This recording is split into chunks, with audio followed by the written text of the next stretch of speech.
Ganito ako mag-check ng preno mga kabiyahe kapag nagpapalit na tayo ng lining. Diretso na.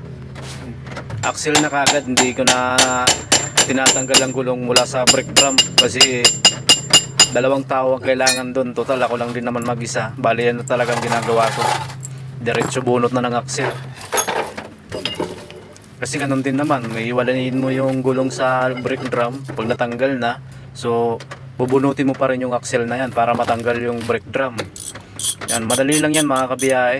At dapat alam nyo rin to. Once na masiraan tayo sa ibang lugar na malayo sa shop, kung kaya naman natin gawin, kasi hindi naman sa lahat ng oras ay nandyan agad ang mekaniko. Kayang kaya nyo to mga kabiyahe, basic lang to. Yan o, diretso na yan mga kabiyahe. Yan o.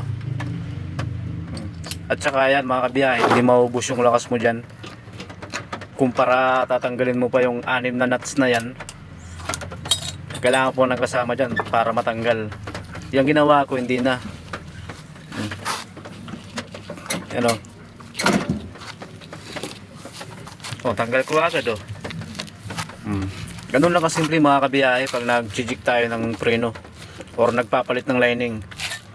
Ganun lang gawin nyo para hindi na magdoble ang trabaho natin.